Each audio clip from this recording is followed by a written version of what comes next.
सुप्रभात बच्चों। तो आज की दर्शिका में हम श्रद्धा और प्रयास इस रचना के बारे में अध्ययन करने वाले हैं। तो जब हम कोई रचना शुरुआत चालू करते हैं तो शुरुआत में हम क्या करते हैं, उस रचना के जो रचनाकार है उनका परिचय लेते हैं, बराबर है। तो इसके पहले, ये रचना चालू करने से पहले मैं एक बात आपको बताती हूँ कि अगला जो इसके पहले का जो पाठ हमने देखा था, कौन सा था, वो गाना बजाना, बराबर है। उस पाठ में किसका उल्लेख किया हुआ था, क्या बताया था कि अलग अलग देशों के अलग अलग वाद्यों का यहाँ पर उल्लेख किया हुआ है, बराबर है। तो ये आपको क्या करना है, एक यहाँ पर एक एक्टिविटी मैं आपको देती हूँ कि सभी को अपने अपने ख्याल से एक एक वाद्य आपको घर पर बनाना है। बाहर नहीं जाना है, कोई सामान आपको खरीद कर नहीं लाना है। आपके घर में जो कुछ भी सामान है उसी सामान से आपको आपके ये वाद्य बनाने हैं और उस वाद्य के आपको फोटो निकालने हैं और मुझे भेजने हैं, बराबर है। तो कौन सा भी वाद्य है, देखो यहाँ पर फॉर एग्जांपल मैं आपको बताती हूँ कि नारियल होता है ना, तो नारियल का जो बीच का जो सफेद रंग का जो भाग है वो आपको निकाल देना है, वो खा लेना है, सब नहीं खाना। तो और जो कि खुला भाग है, देखो ये नारियल है जो कि बीच में कटा हुआ है, बराबर है। ये बीच बीच का भाग आपको खा लेना है सफेद का, और जो खाया हुआ है, जो अभी यहाँ पर खुला हुआ है, तो आपको क्या करना है, यहाँ पर पोपला हुआ है, खाली रिकामा हुआ है ये, तो आपको क्या करना है, इसके ऊपर से आपको एक प्लास्टिक, एक जाड़ा कवर यहाँ पर लगाना है, हाँ। और उसके ऊपर आपको ऐसा एक काले रंग से ऐसे आपको यहाँ पर कलर देना है, और इस पेपर को या फिर उस जो कुछ भी आपने यहाँ पर बंधा हुआ है, इसे आपको बांधना है किसी रस्सी से या फिर किसी धागे से आपको बांधना है, और फिर कोई धागा आपको यहाँ से फिर से ऐसे यहाँ पर चिपकाना है। तो क्या दिखाई दे रहा है आपको, ये ऐसे दिखाई दे रहा है, ढोल दिखाई दे रहा है। तो ये क्या हुआ है, कोकोनट से ढोल है, बराबर है। तो ये वाद्य बना हुआ है कोकोनट से। तो ऐसे आपके घर में जो कुछ भी सामान है उस साहित्य से आपको अपना एक नया वाद्य, आपके ख्याल में, आपके मन में जो कुछ भी वाद्य आता है, जो आपकी इच्छा होती है वह वाद्य बनाने की, वो वाद्य बनाना है और मुझे व्हाट्सएप पर वो फोटो भेज देना है। तो चलो, जो रचना हमें चालू करनी है जिसका नाम है श्रद्धा और प्रयास, जिसके रचनाकार है काका कालेलकर। रचनाकार का नाम है काका कालेलकर, और ये रचना है गद्य। रचना कौन सी है, गद्य है, श्रद्धा और प्रयास। तो श्रद्धा का अर्थ क्या होता है, श्रद्धा, श्रद्धा यानी विश्वास, श्रद्धा यानी विश्वास। और प्रयास यानी, शुरुआत में हम ये जो रचनाएं है, ये जो पाठ है, इस पाठ का अर्थ देखेंगे। श्रद्धा यानी विश्वास और प्रयास यानी प्रयत्न। प्रयास का अर्थ क्या होता है यहाँ पर, प्रयत्न। तो विश्वास और प्रयत्न, इस शब्दों के आधार पर यहाँ पर काका कालेलकर ने ये रचना की हुई है।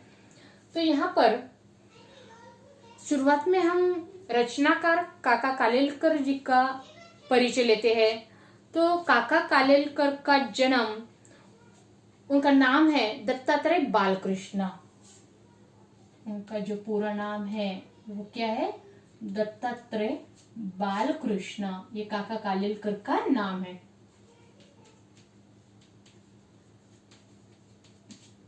दत्तात्रेय बालकृष्ण, ये नाम किसका है, काका कालेलकर का। तो शुरुआत में हम काका कालेलकर का परिचय देखेंगे। तो काका कालेलकर जी का जन्म हुआ है 1885 में, जो कि महाराष्ट्र के सातारा इस जिले में, तथा उनका मृत्यु हुआ है 1989 में, जो कि नई दिल्ली में।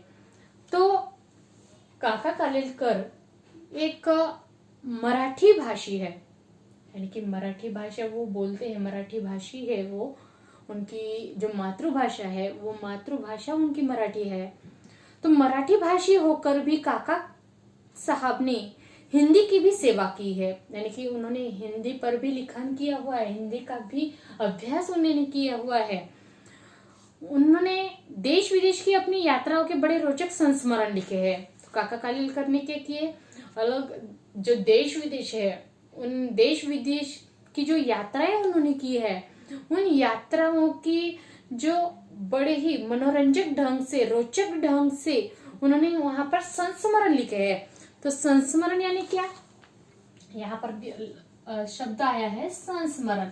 तो काका कालेलकर जी ने क्या किया है, यहाँ पर संस्मरण, उन्होंने जो यात्राएं की है देश विदेश की, उस यात्रा के रोचक ढंग से उन्होंने संस्मरण किया है।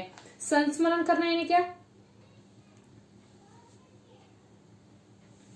जो स्मृतियां होती हैं, स्मृति यानी यादें, जो उनकी यादें हैं, स्मृति के आधार पर किसी विषय पर या किसी व्यक्ति पर उन्होंने जो कुछ भी लेख लिखा है उसे कहते हैं संस्मरण।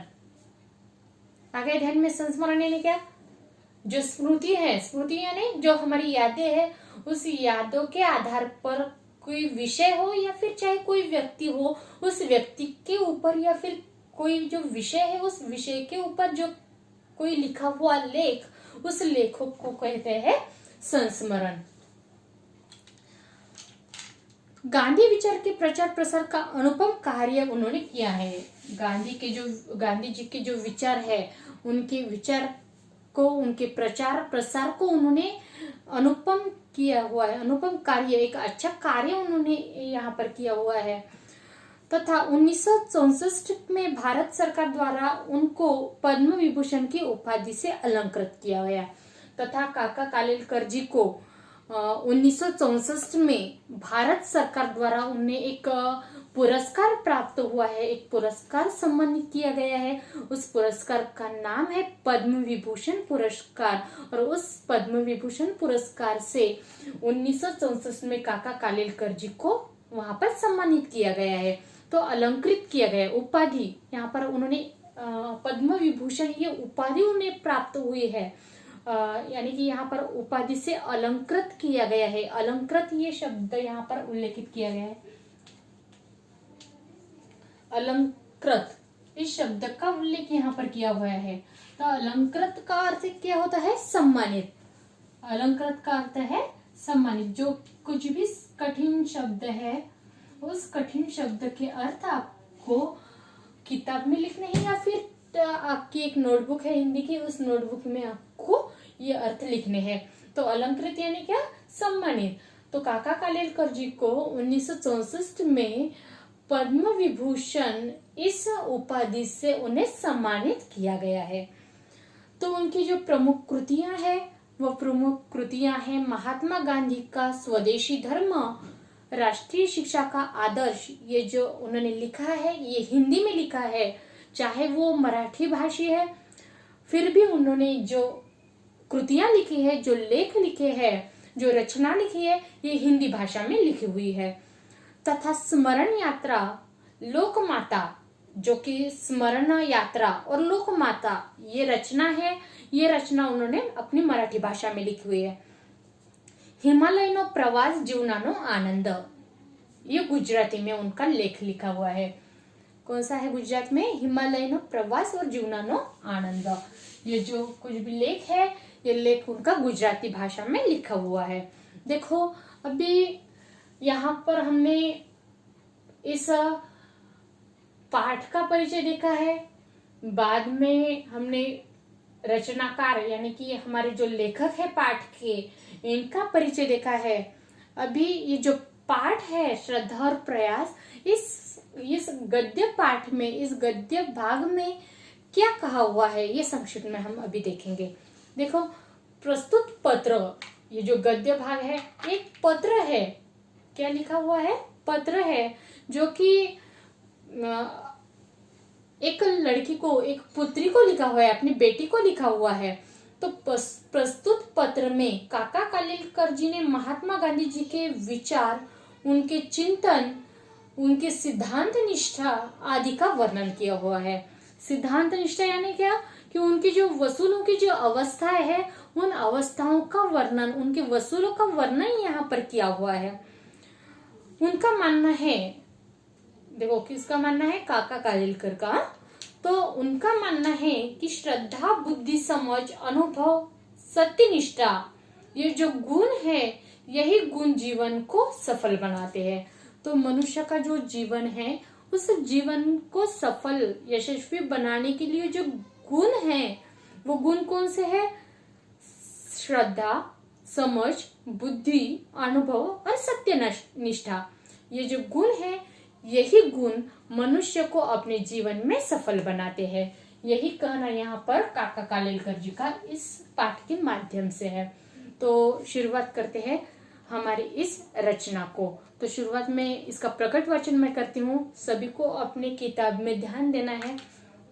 देखो, चिरंजीवी प्यारी पुत्री शांति, ये पत्र लिखा हुआ है अपनी पुत्री शांति के लिए। तारीख 21/12/1967। देखो अभी पत्र कब लिखा हुआ है, यहाँ पर 67 दिया हुआ है, परंतु यहाँ पर 1900 लिखेंगे हम। 1967 कब पत्र मिला? 21/12/67। इस तारीख को मुझे पत्र मिला, यानी कि जिन्होंने काका कालेलकर जी ने ये पत्र लिखा हुआ है, तो उन्हें उनकी पुत्री का पत्र मिला था। बाद में उन्होंने ये पत्र लिखा है, चिरंजीवी प्यारी पुत्री शांति, मुझे तारीख 21/12/1967 में ये पत्र मिला है। इसमें अपना कोई विचार, अनुभव या निर्णय नहीं है। इसमें क्या नहीं है? कोई विचार, अनुभव, किसी भी प्रकार का विचार नहीं है, कोई अनुभव नहीं है, या फिर कोई निर्णय उस पत्र में नहीं है। एक ही विषय का उल्लेख है। सिर्फ क्या है उस पत्र में? एक ही विषय का उल्लेख है। जो कुछ भी हम करें, समझ बूझ कर करें। हमें क्या करना है? देखो यहाँ पर एक प्रिंट मिस्टेक है, आपकी किताब में समझ बूझ कर दिया है, तो यहाँ पर क्या होना चाहिए? सोच समझ कर करें। यहाँ पर शब्द होना चाहिए सोच समझ कर। तो यह नसीहत अच्छी है। जो कुछ भी हमें हमारे जीवन में यहाँ पर करना है, वो हमें कैसे करना है? सोच समझ कर करना है। और यही नसीहत, यही उपदेश हम सभी के लिए अच्छा है। पूज्य बापूजी भी कहते थे कि मनुष्य का जीवन कर्म में तो होना चाहिए, किंतु साथ साथ विचार भी हो।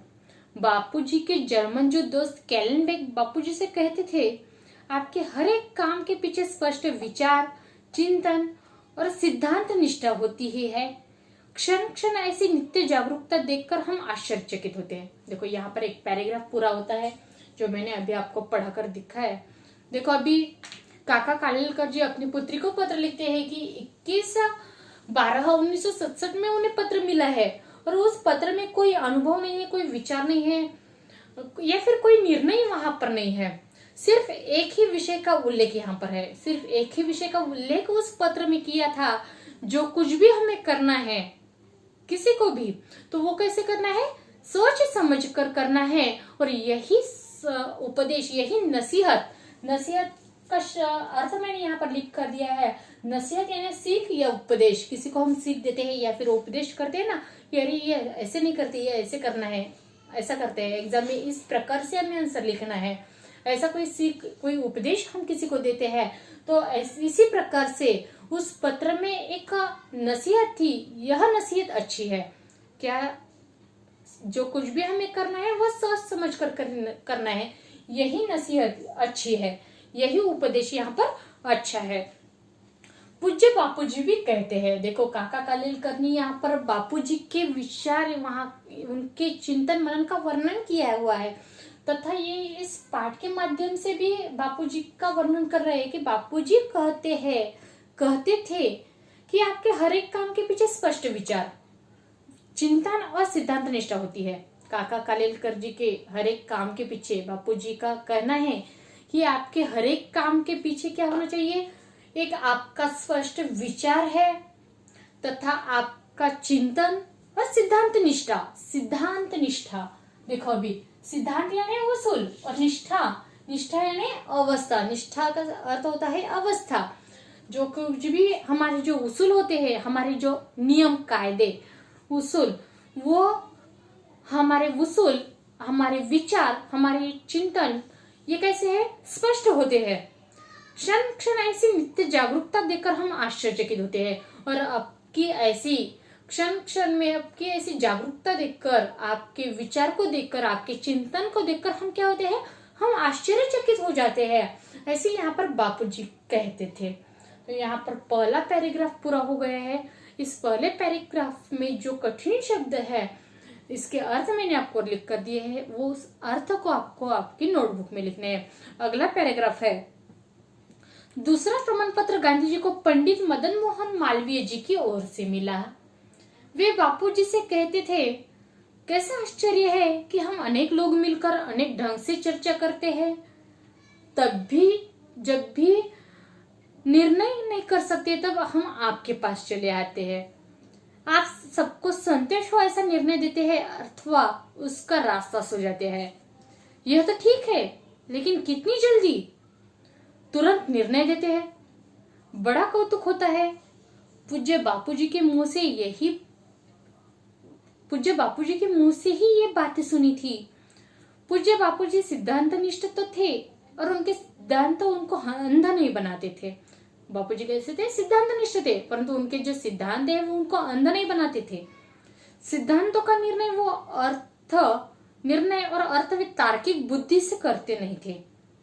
इसीलिए मैं कहता था कि गांधी जी कभी भी तर्कांध नहीं थे।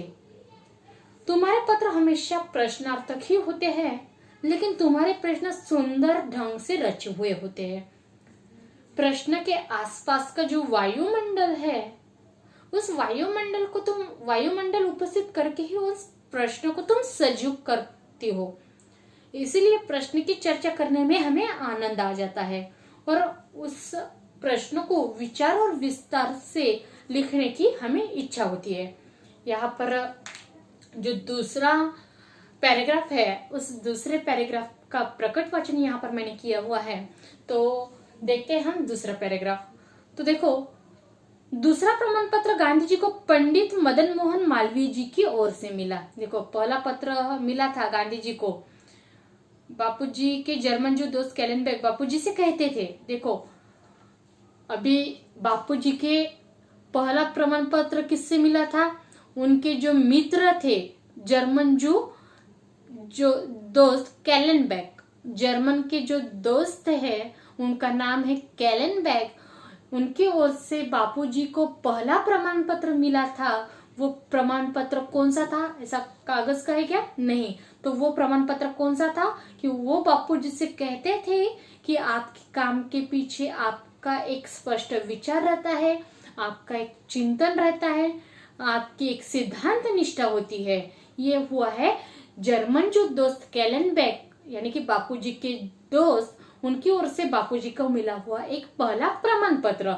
अभी दूसरा प्रमाण पत्र बापूजी को मिला है, वो गांधी जी को पंडित मदन मोहन मालवीय जी की ओर से मिला है।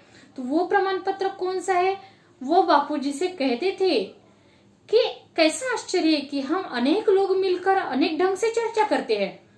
पंडित मदन मोहन मालवीय बापूजी से कहते हैं कि हम अनेक लोग मिलकर अनेक ढंग से चर्चा करते हैं, फिर भी जब निर्णय नहीं होता, चर्चा करने के बाद भी उस प्रश्न के ऊपर कोई निर्णय नहीं हम ले पाते, कोई निर्णय नहीं ले पाते हम, तब हम क्या करते हैं, आपके पास चले आते हैं। आपके पास यानी किसके पास, गांधी जी के पास, बापूजी के पास। हम आपके पास चले आते हैं, आप सबको संतोष हो ऐसा निर्णय देते हैं। तो आप क्या करते हो, आप सभी को संतोष हो, संतोष यानी यहाँ पर लिखा दिया है तृप्ति का भाव, तृप्ति यानी समाधान, तृप्ति का भाव, संतोष का अर्थ क्या होता है, तृप्ति का भाव, और तृप्ति यानी समाधान। तो बापूजी क्या करते हैं, सबको समाधान हो ऐसा वो हल ढूंढते हैं, वो निर्णय दे देते हैं, अथवा वो रास्ता भी सुझाते हैं। अथवा बापूजी क्या करते हैं, रास्ता भी सुझाते हैं। यह तो ठीक, लेकिन कितनी जल्दी तुरंत निर्णय देते हैं। ये तो ठीक बात है कि आप उसका निर्णय देते हो, रास्ता भी सुझाते हो, ये तो ठीक बात है, परंतु आप कितने जल्द, कितने तुरंत आप वो निर्णय दे देते हो और रास्ता सुझाते हो। बड़ा कौतुक होता है आपका, हमें क्या होता है, बड़ा कौतुक होता है। और ये जो प्रमाण पत्र है, ये जो कौतुक के जो बोल है ये पंडित मदन मोहन मालवीय जी ने किनके लिए कहे हैं? बापूजी के लिए कहे, गांधी जी के लिए कहे। और यही दूसरा प्रमाण पत्र पंडित मदन मोहन मालवीय जी की ओर से किसे मिला है? बापूजी को मिला है। तो पहला प्रमाण पत्र किनके ओर से मिला था? जर्मन जू दोस्त कैलेनबेक, उन्हें बापूजी उनकी ओर से बापूजी को मिला था। वो प्रमाण पत्र कौन सा था? कि वो बापूजी से कहते थे कि आपके विचार के पीछे, आपके काम के पीछे आपका एक स्पष्ट विचार रहता है, आपका चिंतन रहता है, आपकी सिद्धांत निष्ठा होती है।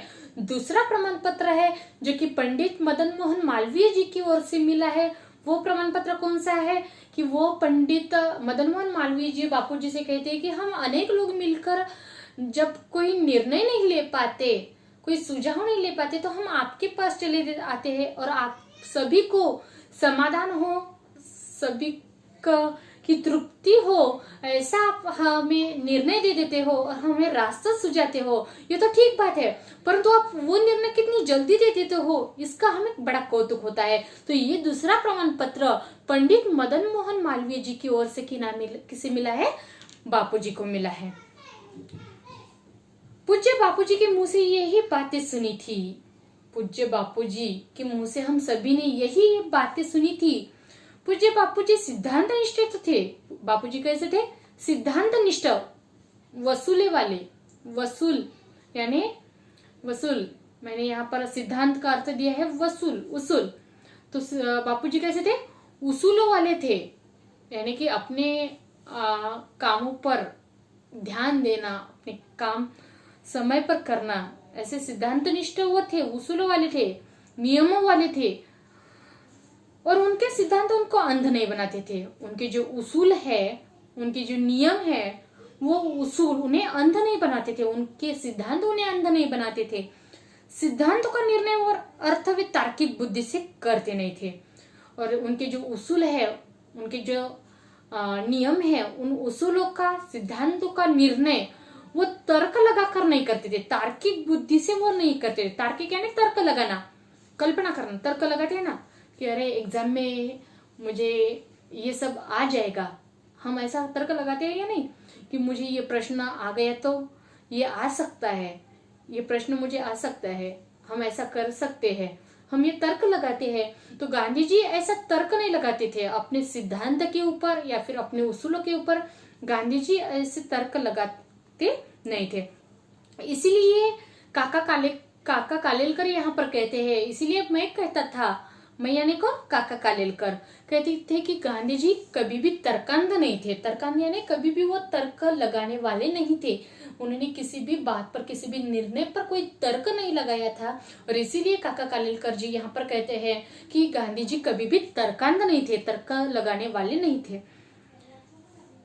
तुम्हारे पत्र हमेशा प्रश्नार्थक ही होते हैं, लेकिन तुम्हारे प्रश्न सुंदर ढंग से रखे जाते हैं। काका कालेलकर कहते हैं अपनी पुत्री के बारे में कि तुम्हारे जो पत्र है वो पत्र कैसे है? हमेशा प्रश्नार्थक। उस पत्र में हमेशा ही प्रश्न ही दिखाई देते हैं, परंतु वो प्रश्न कैसे होते हैं? बड़े ही सुंदर होते हैं। तुम्हारे जो प्रश्न होते हैं वो बड़े ही सुंदर रखे होते हैं। जो प्रश्न तुम यहाँ पर पत्र में लिखती हो बड़े सुंदर ढंग से वहां पर रचती हो। प्रश्न के आसपास का जो वायुमंडल है, वातावरण, प्रश्न के आसपास का जो कुछ भी आजू बाजू का जो वातावरण है, वो वायुमंडल उस प्रश्न को सजीव बना देता है। वो वातावरण उस प्रश्न को तुम्हारे सजीव बना देता है। और इसीलिए उस प्रश्न के ऊपर चर्चा करने में, प्रश्न के ऊपर निर्णय लेने में, कोई सुझाव लेने के लिए चर्चा करने में मुझे आनंद आता है। और विचार विस्तार से लिखने की इच्छा भी होती है। विस्तार यानी फैलाव। विस्तार का अर्थ क्या होता है? फैलाव। विचार करने में और उससे और ज्यादा लिखने में मुझे आनंद आता है। फैलाव यानी और ज्यादा लिखने में मुझे आनंद आता है। ऐसे यहाँ पर काका कालेलकर का कहना है कि और ज्यादा लिखने की और फैलाने की उसे इच्छा होती है, उस प्रश्न के ऊपर चर्चा करने की और उससे बढ़ाने की मेरी इच्छा और भी ज्यादा बढ़ जाती है। तो यहाँ पर 2 पैराग्राफ हमारे पूरे हुए हैं और इस 2 पैराग्राफ में जो कठिन शब्द है, उस कठिन शब्द मैंने आपको यहाँ पर लिख कर दिए हैं। और वो कठिन शब्द आपको आपकी नोटबुक में लिख कर लेने हैं। तो अगला पैराग्राफ हम आगे की तासिका में लेंगे। Thank you.